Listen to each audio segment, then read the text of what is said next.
Welcome back to my channel. ಇವತ್ತಿನ ದಿನ ನಾನು ನಿಮಗೆ ಒಂದು ಡೈಲಿ ಲಾಗ್ಸ್ ಥರ ಇರುವಂಥದ್ದು ಜಸ್ಟ್ ಒಂದು ವೀಡಿಯೋ ಮಾಡಾಕ್ತಾ ಇದ್ದೀನಿ ನೋಡಿ. ಇದು ನಮ್ಮ ಗಿಡದಲ್ಲೇ ಬೆಳೆದಿರುವಂಥ ಹೂಗಳು ಎಷ್ಟು ಚೆನ್ನಾಗಿ ಬೆಳೆದಿದೆ ಅಲ್ವಾ.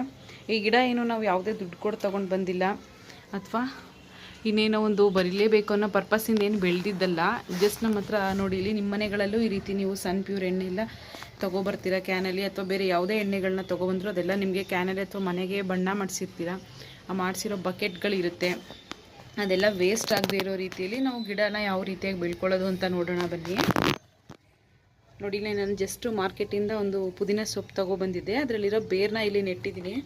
ಎಷ್ಟು ದಟ್ಟವಾಗಿ ಬೆಳೆದಿದೆ ನೋಡಿ, ತುಂಬ ತಿಕ್ಕಾಗಿ ಬಂದಿದೆ. ಎಷ್ಟು ಪಾಟ್, ಎಷ್ಟು ಪ್ಲೇಸ್ ಇದೆಯೋ ಅಷ್ಟು ಪ್ಲೇಸಲ್ಲಿ ಕೂಡ ಪುದೀನ ಸೊಪ್ಪು ಬಂದುಬಿಟ್ಟಿದೆ ನನಗೆ.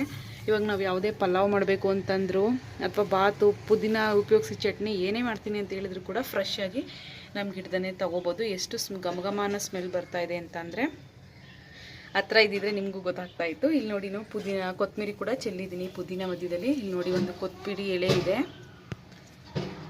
ಈ ಕೊತ್ತಂಬರಿ ಸೊಪ್ಪು ನಾವು ಈ ಪುದೀನ ಎಲ್ಲನೂ ತೆಗೆದು ಕ್ಲಿಯರ್ ಮಾಡಿಬಿಟ್ರೆ ತುಂಬ ಹೆಚ್ಚು ಕೊತ್ತಂಬರಿ ಬರುತ್ತೆ ಇಲ್ಲಿ. ಹಾಗೆ ಇದು ಗೊತ್ತಲ್ವಾ, ಕಾಮ ಕಸ್ತೂರಿ, ಶಿವಂಗೆ ಭಾಳ ಇಷ್ಟವಾಗಿರುವಂಥವು. ಹಾಗೆ ಸ್ಮೆಲ್ ಕೂಡ ತುಂಬ ಚೆನ್ನಾಗಿ ಬಂದಿರುತ್ತೆ. ಅದನ್ನು ನಾವು ದೇವ್ರ ಪೂಜೆಗೂ ಕೂಡ ಉಪಯೋಗ ಮಾಡ್ಕೋಬೋದು. ಇನ್ನು ಚೆಂಡುಮಲ್ಲಿಗೆ ಹೂವು, ಎಷ್ಟೊಂದು ಹೂವು ಬಂದಿದೆ ಅಂದರೆ ಇಲ್ಲಿ ನೋಡ್ತಾ ಇರ್ಬೋದು ನೀವು ಅದರ ಲೆಂತ್ನ ಯಾವ ರೀತಿ ಇದೆ ಅಂತ ಹೇಳ್ಬಿಟ್ಟು. ಇಲ್ಲಿ ಇಷ್ಟು ಉದ್ರದಿಂದ ಇಷ್ಟು ಹೈಟಾಗಿದೆ ಇದು. ನಾವು ಈಗ ಇಲ್ಲಿ ನೋಡಿ, ಸುಮಾರು ಹೂಗಳನ್ನ ನಾವು ಆಲ್ರೆಡಿ ಕಟ್ ಕೂಡ ಮಾಡಿದ್ದೀವಿ. ಇಲ್ಲೊಂದು ಹೂ ಕಟ್ ಮಾಡಿದ್ದೀವಿ, ಇಲ್ಲೊಂದು ಹೂ ಕಟ್ ಮಾಡಿದ್ದೀವಿ. ಅದೇ ಥರ ಸುಮಾರು ಹೂಗಳನ್ನೆಲ್ಲ ಕಟ್ ಮಾಡಿ ಇಟ್ಟಿದ್ದೀವಿ. ಬಟ್ ಇವಾಗ ಇದು ಈ ರೀತಿಯಾದಂಥ ಒಳ್ಳೆ ಫಲನ ಕೊಡ್ತಾ ಇದೆ. ಮತ್ತು ಇಲ್ಲಿ ಕಾಣಿಸ್ತಾ ಇದೆಯಲ್ಲ, ಈ ಗಿಡ ಒಂದು ಕಡಲೆಕಾಯಿ ಗಿಡ ಇದು. ಇನ್ಫ್ಯಾಕ್ಟ್ ಈ ಗಿಡ ಇದುವರೆಗೂ ಯಾವತ್ತೂ ನಾನು ಕೂಡ ನೋಡಿರಲಿಲ್ಲ. ನಮ್ಮ ಮನೆಗೆ ಕಡಲೆಕಾಯಿನ ತೊಗೊಬಂದಿದ್ವಿ ಬೇಯಿಸ್ಕೊಳ್ಳೋಕ್ಕೋಸ್ಕರ ಅಂತ ಹೇಳ್ಬಿಟ್ಟು. ಅದರಲ್ಲಿ ಮೊಳಕೆ ಬಂದಿರೋ ಒಂದು ಕಡಲೆಕಾಯಿನ ಈ ಪಾಟಲ್ಲಿ ಸುಮ್ಮನೆ ಜಸ್ಟ್ ಹಾಕಿರೋದ್ರಿಂದ ಇದು ಇಷ್ಟು ದೊಡ್ಡದಾಗಿ ಗಿಡ ಬಂದಿದೆ ನೋಡಿ. ಇದು ಹಣ್ಣಾಗಿದೆ ಕಡಲೆಕಾಯಿ ನಮಗೆ ಬಂದಿದೆ ಅಂತ ತಿಳ್ಕೊಳ್ಳೋದು ಯಾವ ರೀತಿ ಅಂದರೆ, ಇಲ್ಲಿ ಹೂ ಕಾಣಿಸ್ತಾ ಇದೆ ಅಲ್ವಾ, ಈ ಹೂವು ಈ ರೀತಿಯಾಗಿ ಇನ್ನೂ ದೊಡ್ಡದಾಗಿ ಬಿದ್ದೋದ್ರೆ ಬಲ್ತಿದೆ ಅಂತ ಹೇಳ್ಬಿಟ್ಟು ಅರ್ಥ. ಆವಾಗ ನಾವು ಇದನ್ನು ಕೀಳಕ್ಕೆ ಇದು ರೆಡಿಯಾಗಿರುತ್ತೆ.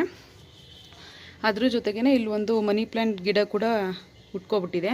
ಇಲ್ಲಿ ಆಲ್ರೆಡಿ ದೊಡ್ಡದು ಮನಿ ಪ್ಲ್ಯಾಂಟ್ ಇದೆ, ಆದ್ದರಿಂದ ಇದು ಕೂಡ ಅದೇ ರೀತಿಯಾಗಿ ಜಸ್ಟ್ ಪಕ್ಕದಲ್ಲೇ ಬಂದಿರೋಂಥದ್ದು. ಇದು ನಾನು ಇವಾಗ ಯಾಕೆ ವೇಸ್ಟ್ ಮಾಡೋದು, ಪಾಟಲ್ಲಿ ಏನಾದರೂ ಶುರು ಮಾಡೋಣ ಅಂತ ಹೇಳ್ಬಿಟ್ಟು ಶುರು ಮಾಡ್ಕೊಂಡಿದ್ದೀನಿ. ಹಂಗಾಗಿ ಇಷ್ಟು ಗಿಡಗಳನ್ನ ಮಾಡ್ಕೊಂಡಿದ್ದೀನಿ. ಇದೇ ರೀತಿಯಾಗಿ ಕಂಟಿನ್ಯೂ ಮಾಡ್ತು ಅಂತ ಹೇಳಿದರೆ ಇನ್ನೂ ಹೆಚ್ಚು ಹೆಚ್ಚು ಗಿಡಗಳನ್ನ ನಾವು ಮಾಡ್ಕೋಬೋದು. ಮನೆಯಲ್ಲೇ ಇರುವಂಥ ವೇಸ್ಟ್ ಬಕೆಟು, ಟಬ್ಬು ಅಥವಾ ಆಯಿಲ್ ಬಾಟಲ್ಸ್ಗಳನ್ನೆಲ್ಲ ಯೂಸ್ ಮಾಡಿ ಯಾವ ರೀತಿಯಾಗಿ ನಾವು ಗಿಡಗಳನ್ನ ಬೆಳೆಸ್ಕೋಬೋದು. ಅದರಿಂದನೂ ಫ್ರೆಶ್ ಗಾಳಿನ ತಗೋಬೋದು.